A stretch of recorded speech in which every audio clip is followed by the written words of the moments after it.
What? Oh, you just want to play. You got your own wiring harness. There you go. There you go. All right, we're in another kind of undisclosed shop. We hired out the wiring harness on this truck, and we were doing it in their shop because we need to do two things at the same time. We need to finish plumbing this thing, wiring it, and programming it, and getting these tires to spin. So there's a lot of little things that I need to take care of. And I need the chiller to be hooked up into the cab for air conditioning. I need to test the cooling system, add a air to water intercooler for the engine, get the engine wired and plumbed, put in an air filter, hook up all the brakes, fuel lines, and do that while people are working on the wiring harness. So we got a lot going on. I brought Lee and Keaton's here. So it's all hands on deck. We're gonna see if we can get this thing moving in about a week. So here we go. And we have wheel spin.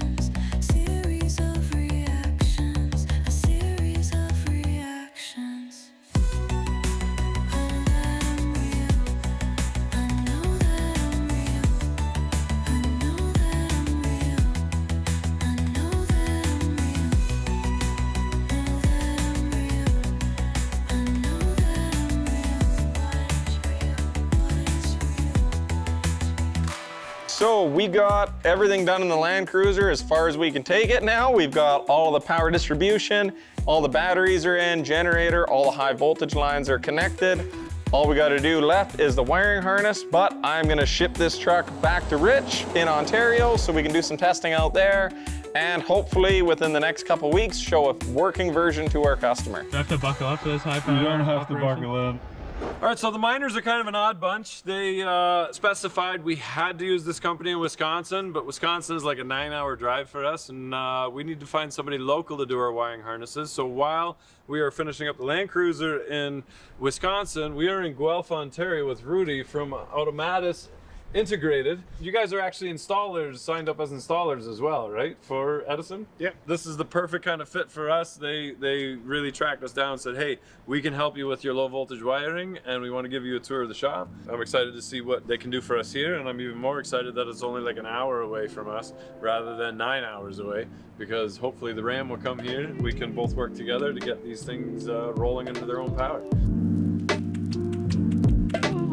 It's rare to see them in the wild. Let's check out, see if it's still alive. 21 inches. Baxter's never seen a payphone or a tape bus. Baxter, check it out. 25. 21 inches. That's pretty cool. It is. All right, I think we're in the right place because this is pretty stinking cool. There will be an update coming up very shortly, if it hasn't come out already, but we're figuring this out as we go. But I think a good idea is to have each installer convert their own truck before they are able to do it for customers. This is a perfect fit. You got tons of room, you got a nice heavy truck, you got a nice heavy chassis.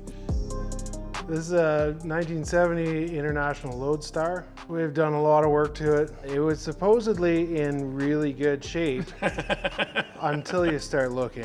We just found that out about a Wagoneer. What's going on in the back? We extended the cab 8 inches Okay. and then cut out a pass-through and built our whole sleeper. Right on. And this is going on the Ford frame? Is it Ford? Yeah, Yeah, that's right on. a 550 frame. Okay.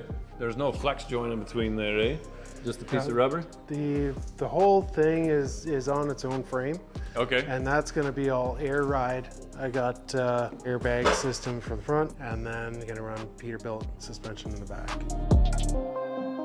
Those are kind of the things that are required, being able to have a hoist, being able to have, the proper tools, being able to do some fabricating, and being able to do some wiring. So I think you're kind of a good example of the installer, and we're excited to see where this goes.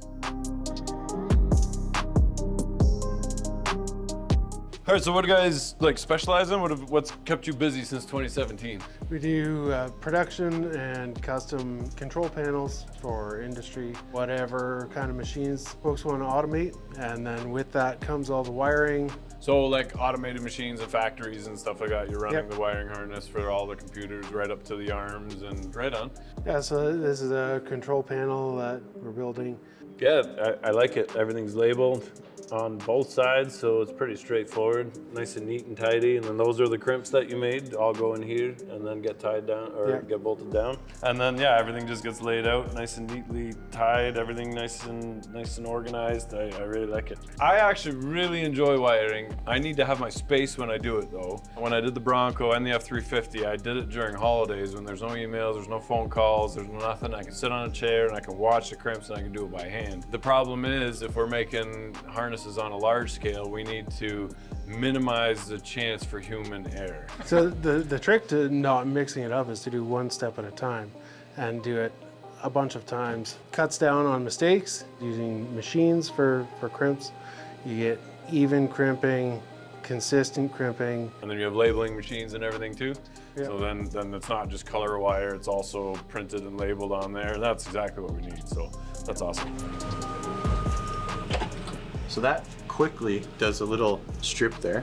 Yeah. So it'll strip it to the exact length you need, and then you can just do a straight cutoff if you're gonna actually apply any ferrules. We also have pneumatic crimping over there. If you have multiple connectors and you wanna feed this through there, it will cut the jacket off Yeah. without cutting into the actual conductors. Okay. And it will give you a specific length. Yeah, we can crimp up to 8 gauge with that pneumatic crimper. Does pretty good. All right, so we wanted to show you all of this because we were kind of limited as to what we could show in Wisconsin, but this is the kind of shop that the installers would be required to have, be able to do a little bit of fabricating, a little bit of wiring. You guys take the wiring to the next level. Hopefully we can work together to get the wiring harnesses made nice and local. Either way, we hope that the Ram comes here. We'll be able to finish that up. But we're going to give you guys an idea of what happened in Wisconsin regardless, even though it's a lot of programming, a lot of tidying up things underneath the hood. But very excited to show you guys that anyways. Here we go. Hey everyone, it's Raymond here with Edison Motors. Our stage is complete. We got all the high voltage ran. We made sure none of the wires were getting crushed by the cab, made sure everything was running nicely. Now it's off to the low voltage harness guys where they are going to be measuring and then doing all the connections for the low voltage. It saves us some time. We're on to the next step. It's going to be great. I'm looking forward to seeing the tire spin here soon.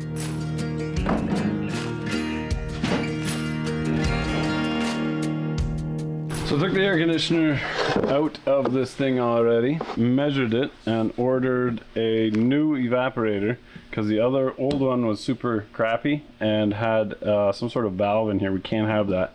Thought it might be an expansion valve, but what we need to do is I went to Simplicity Air and grabbed a whole bunch of fittings, and I need to try and get some of these fittings on here so we can change our lines and be able to adapt that on. So first things first, we're gonna see, now I couldn't get an evaporator for the LC without that valve in there, and I didn't want to risk it breaking. So this is actually about the same size and is out of a Jeep.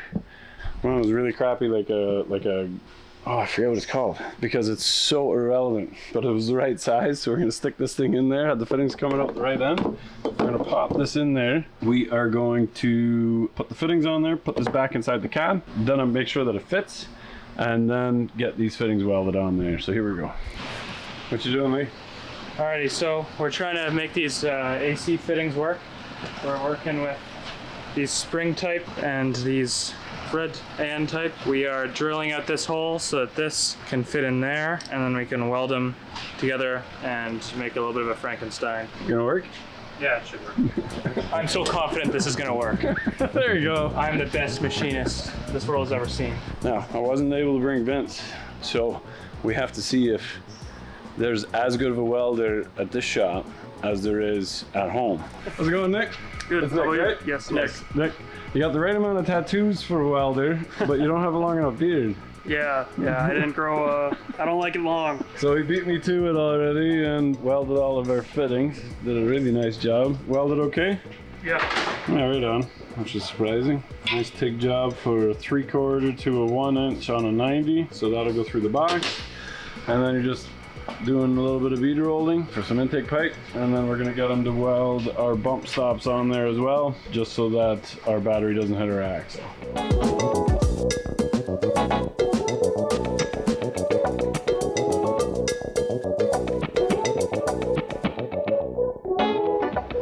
Okay, so the point of wiring is to make it look like you were never there, and I was told that the company wiring this thing, they wanted me to tell you guys that they were never here. I kind of have to film between them because they don't want to be on camera, which is understandable. So we're getting the brakes figured out, getting the fuel lines are all finished. We still have to build a filler that comes up around here. It's going to be really tight. It's awkward to fill this thing up, but I got to put a vent in there yet, but not a big deal. It'd be interesting to know that the banjo bolt for a 2006 Chevy 2500 HD and the flex line will fit the caliper on a 1979 F250, and the flex line is just perfect for everything that I need it to do. So we got 4 of those. Now I can run my hard lines, and then once we're done that and they're at the next stage of the wiring, we can drop the cab back down again for the last time. Keaton, what are you doing? I am right now powering on our axle controller just to see if it turns on, if it's a happy camper, and then I'll plug into the its CAN port and see if it's sending the messages I expect. Once I do that, I'll be comfortable getting the SC, our safety controller, to read its CAN messages and start doing the startup loop. So this is getting exciting. We're doing a little bit more cable management, just tidying it up a little bit underneath the cab before we drop the cab on, but we got all our wiring harnesses kind of coming together. Yep. Yeah, so you can kind of see right now, this is our low voltage harness for our axle controller. There's a similar one done for the generator.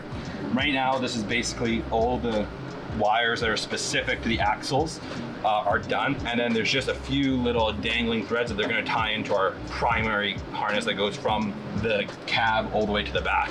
So that way we'll have pretty much like a big primary trunk with a bunch of signals on it, but then a separate harness for each device. So if you need to swap out those devices, you can repair them on the fly.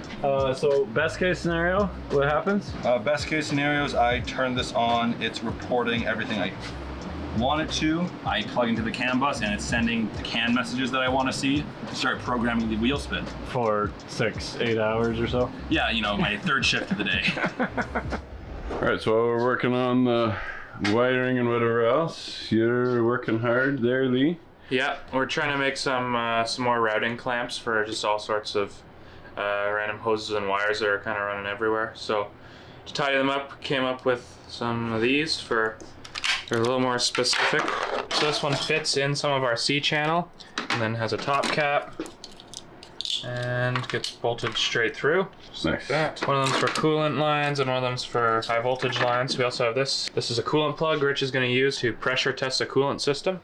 Just put that on, throw a hose clamp on it, tighten it down. It's so simple to just quickly design this and throw print. That's even quicker than machining. I'm loving this because put a little lip on it so that it doesn't slide off. These ones are also for coolant lines. It has to make quite a tight angle to get up into the box because we're so tight on space. So this goes up on an angle and sits in the bed rails and clears the silicone that keeps it together. So doing what we can. I didn't realize how useful a 3D printer would be. So what plastics is this? So this is ASA, I think.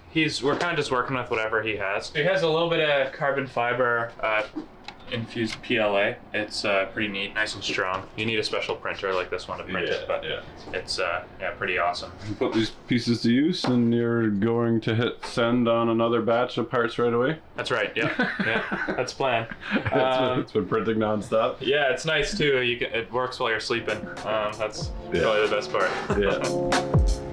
All right, so we spent most of the day doing cable management and getting the hoses figured out. So all the hoses are nicely tied down now.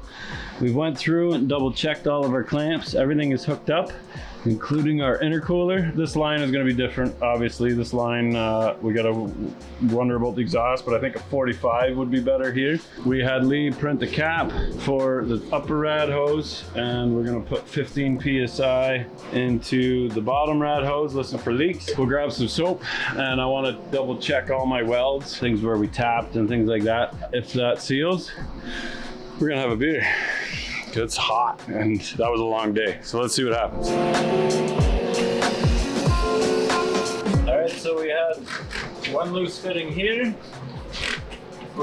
which we could have gotten that through that hole that Baxter put in there. It was really nice. And we had one loose fitting here that was forgotten. And we had one clamp that was bottomed out and just wasn't tight enough. We had to change that one on the main return there. And that was it. So three little leaks, which means that we can call it a night. See, we have a little leak here. Let's see if we can take care of that girl.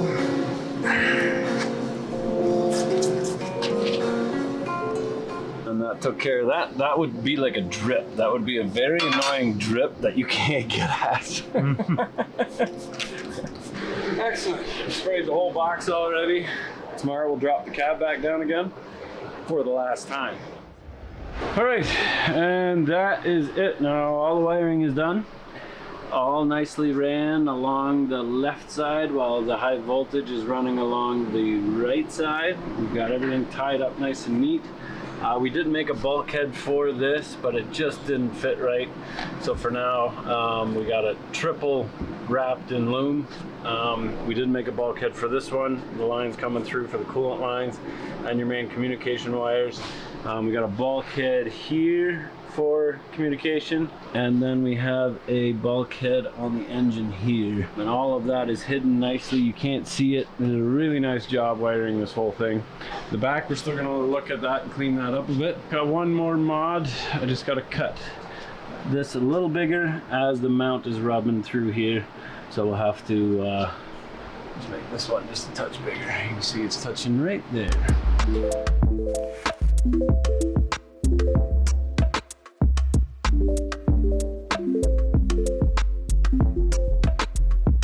All right, so we got the battery mounted, we got our air box mounted, connected to the snorkel. We've got just a couple hose clamps to put on there. Lee's putting the evaporator back in on that side.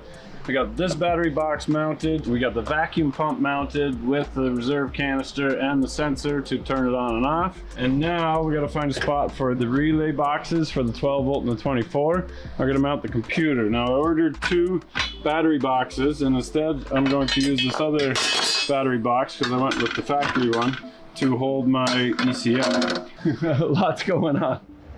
ECM mount turned out really nice. I just used the other battery holder. Now this battery holder we got from Amazon, and it's actually really happy with it. It's pretty heavy duty, and I just flipped it upside down and turned it inside out, and then turned that into the holder for the Cummins wiring. So it can't really mess with the length of that wire, so that went underneath, came up, and is pointing in the right direction. And now it's filling up the engine bay really nice. So we're gonna put the overflow coolant tank right here, and now I just gotta make a mount for these 2 things right in this corner here. A little cardboard mount, and then we'll probably throw that on the plasma table tomorrow, and then we'll be able to mount these, and I think that's all they need to get all the wiring done underneath the hood here. All right, so this is the bracket I came up with. It's got both of those there. It's got lips everywhere. It's got a brace there, and then another brace is coming on the bottom here, which is bolted to the frame. So this gets put right here, and it'll be perfect.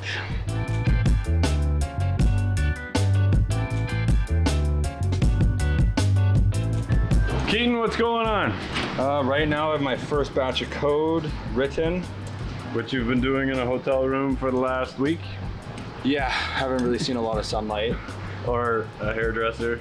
Well, I saw a hairdresser last week, thank you very much. Oh, it looks fantastic. Yeah, I cut my hair before I came down here to look good for everybody. Maybe this is the 105% humidity and like 42 degrees. It is fucking roasting here. I haven't been moving very much and I'm sweating like beads. So yeah, I have my first batch of code done. The harnesses aren't quite done, so I'm having to basically create a little jumper harness that goes from the chassis, the main chassis harness, which runs all the way to the back, to the VCU. Basically my goal with this first batch of code is just seeing if the code I've written will talk to the SCU, if it will toggle some of our MBEX, or basically our fuse box controls. And then from there, I can immediately start jumping into taking codes we've written for the semi that does the startup sequence, because they're very similar for our PDUs. Once that's done, then the next step is just, doing a little bit of a test on the axles right into wheel spin. Nice. While he's working on that, I'm just finishing up loose ends. They're right into the wiring now. It's not so nice and neat anymore. We've got e-brake going in. We've got some hydraulic brakes to hook up. And we also have the AC lines going in. So we got these fittings from Simplicity Air and these homemade lines where you just put a crimp on it. And so we're going to run some lines from here to the cabin. These two just get looped. So that's pretty slick. That will run a heat exchanger for heat in the cabin, but we don't need that right now. So we're just gonna close that off. One more thing off the list. The list is getting much, much smaller. Moving some stuff up and down, and it's always satisfactory crossing some of those things off. So we're getting close. We are getting close, but we are very tired. The food's not great. Sleeping's not bad. We were unable to get an Airbnb, so we're stuck in a hotel. And hotel life sucks. But anyway, we're getting there. We're gonna drill some pass-throughs for the AC line, and then we'll be right there. We got the fuel tank welded up with the bung in there. So there's fuel in there, fuel lines are hooked up. So as soon as they finish this, we can start it.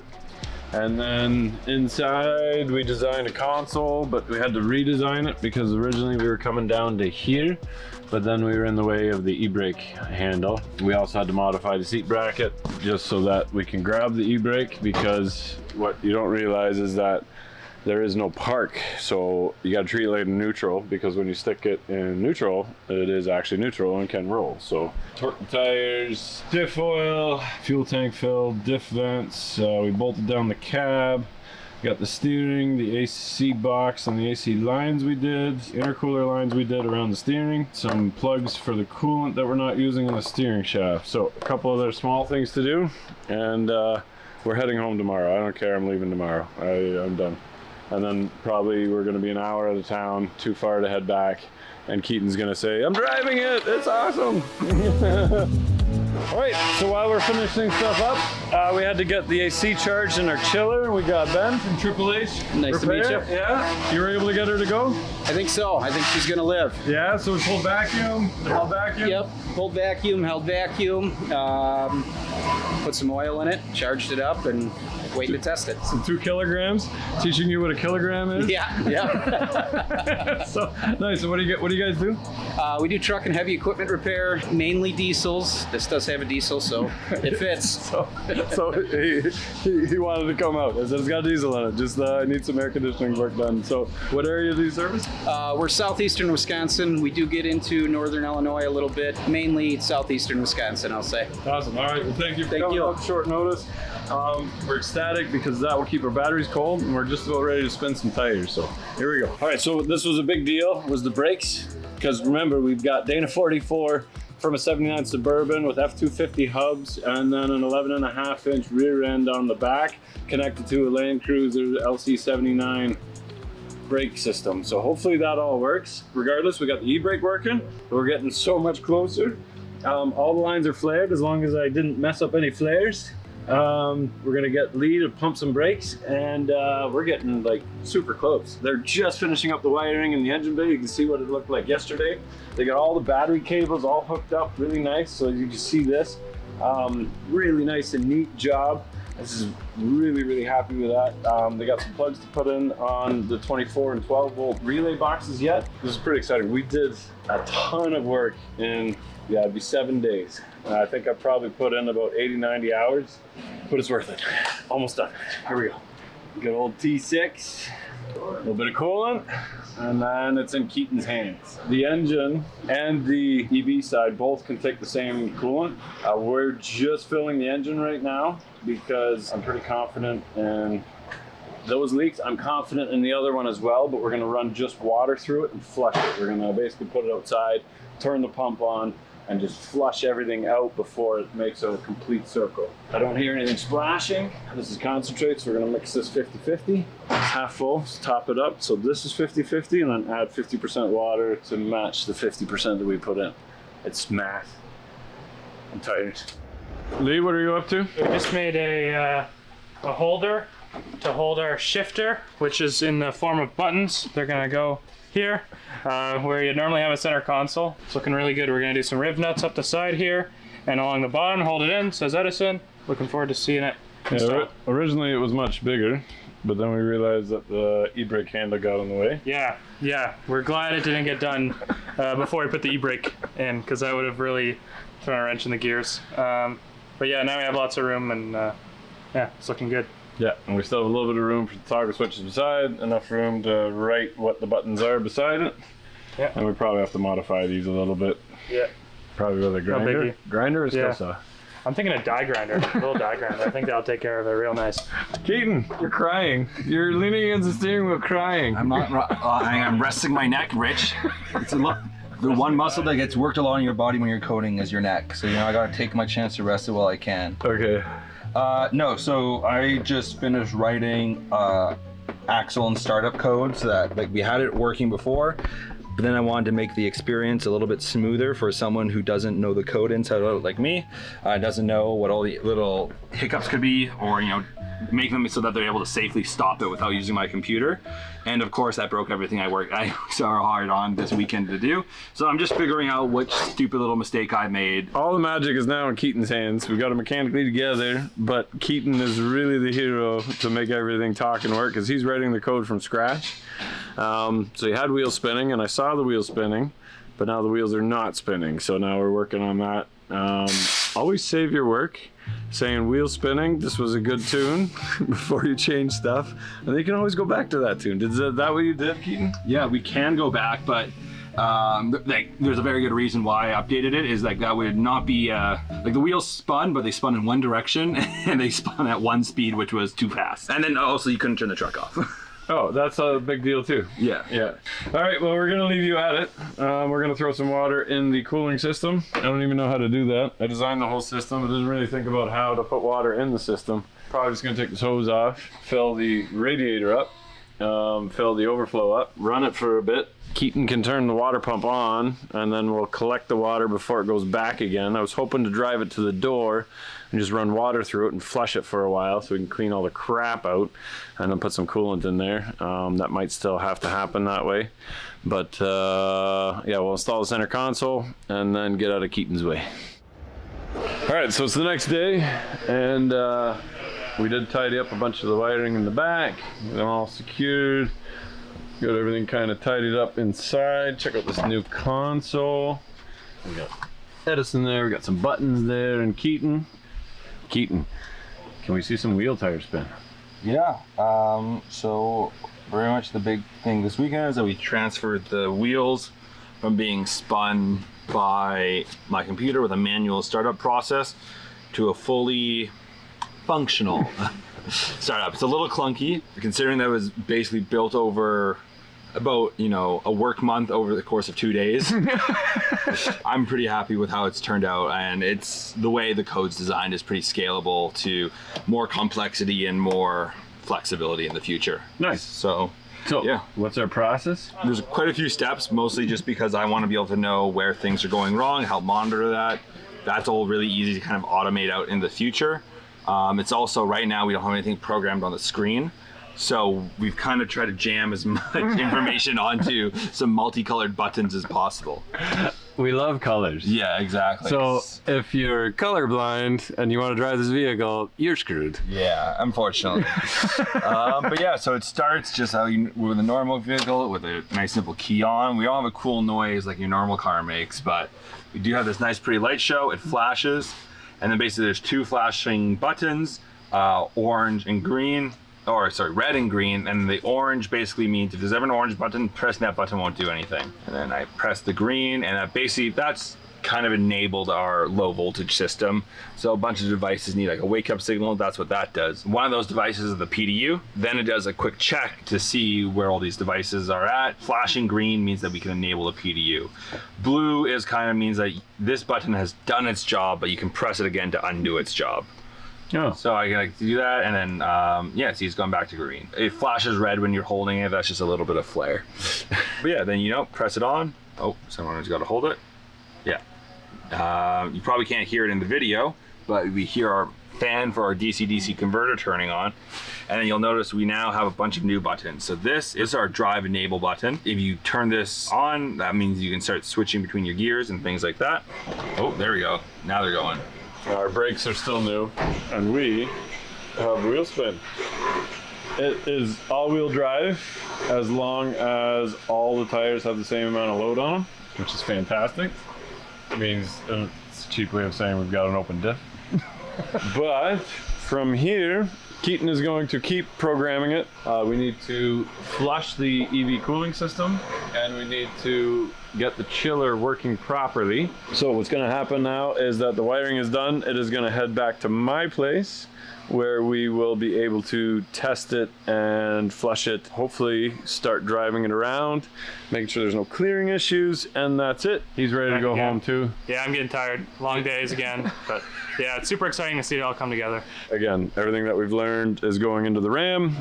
Keaton's just gonna stick around a bit longer, load it on the trailer.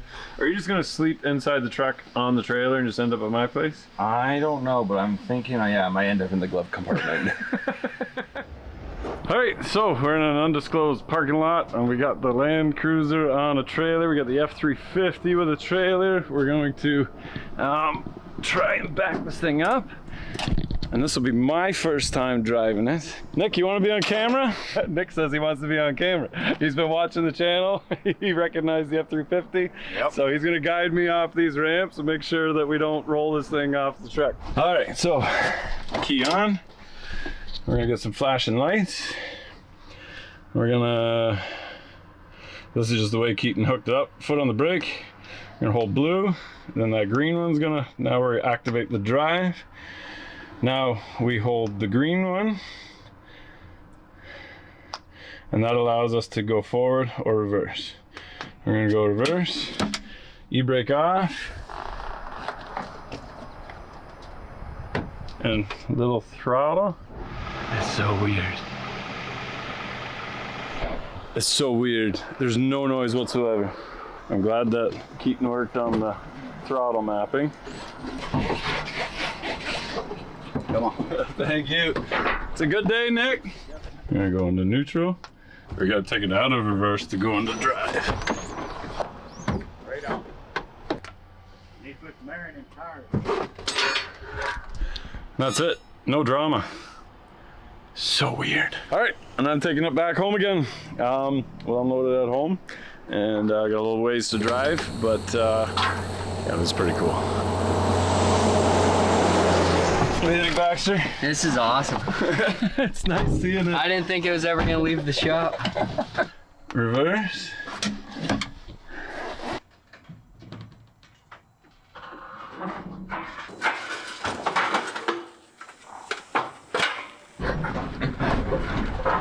It feels so weird without any noise. Isn't that weird? That is weird, man. Oh, that's forward.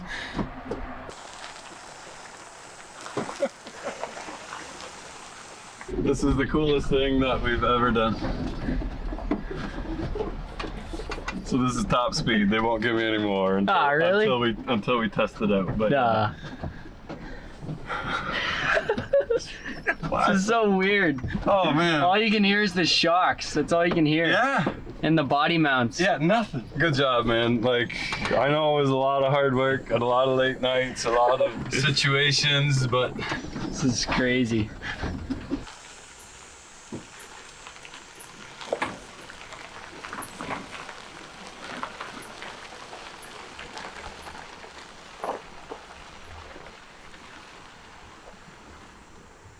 how weird is that? That's freaking nuts. Let's go for a ride. It's the most exciting, melodramatic ride of your life. There's this electric torque. It's hard because Baxter behind the camera has done all like the physical stuff underneath it, but Lee's been seeing all of the electrical crap that we have to deal with out in Do I have to buckle up for this high power? You don't have operation? to buckle in. Top speed is 5 kilometers an hour. Oh, that's good. There we go. Yeah, that is quiet. That's awesome. Floor, Rich, come on. This is I want to feel it back. It's like a ride at a kid's I said, yeah. the most melodramatic. We could drive into the pond. That would get exciting. But. Yeah. Yeah, I like it. Real quiet, eh? unbelievably quiet. All you hear is little squeaks and rattles. Little seats back there squeaking away. Yeah, it's probably just the like- backrest up against the back of the... Oh yeah, probably. Yeah, I think reverse is faster than... And then I can... There we go. What do you think? Holy! so little miscommunication there, maybe. He hadn't slept enough. He put the reverse gear as a highway gear. Yeah.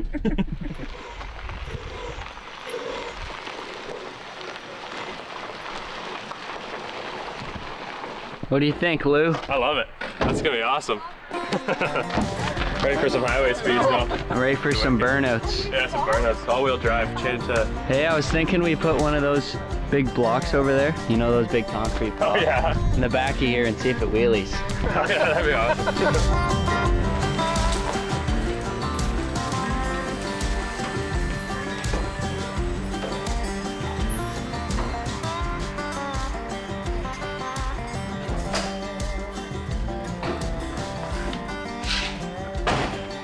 So, guys, you have no idea how much time and effort has gone into this. Not just this project, but the trucks out west, the Ram. When I saw this thing go down the driveway for the first time, it almost brought a tear to my eye. Like T&K, all the work they did on the axles, so much has gone into it. And for this thing to roll on its own, power from the start, and not have something detrimental happen, whether it be the axles or no communication or one of the boxes being wrong or not working or whatever it might be. I was telling the guys there's like a 5% chance that this thing is going, and it went on the first time. I made Lee work 103 hours in 1 week in Wisconsin. I was there as well, just dead tired, but man, we got it. Very impressed with the work that was done out in Wisconsin. Everything's nice and neat, everything's tied down nice and neat. That's what the level we're striving for. So no more crimping by hand late at night when we're tired. We're running on 12 Red Bulls and whatnot. It needs to be automated, it needs to be checked, quality controlled, and if at all possible, done locally as well. We are going to take what we learned from this and put all of that into the Ram. The next one's gonna be even better, and the one after that is gonna be even better than that. So the Ram is coming in next, while Keaton is coming here after the Everything Electric show. That's happening in Vancouver, the 4th, 5th, and 6th, I believe, if you're in the Vancouver area. And then as soon as that's done, we're getting engineers here to keep programming this thing. So right now we're 5% power, we're 5 kilometers an hour. We need to do more throttle mapping. We need to get the engine fired up. We need to get the generator working. We need to get the inverters working. All of that is just lines of code telling things what to start and when to start and how to do it. Getting this Ram over to McMaster University as soon as it's ready to start testing that, doing the emission testing. We have some big news coming up in October.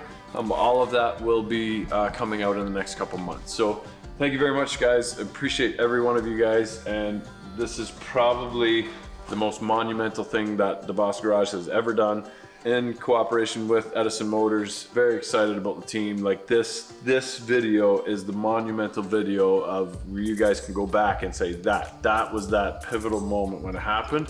It has happened, and man, oh man, what a feeling. I got goosebumps just talking about it. Look at that. You know it's real. Here we go.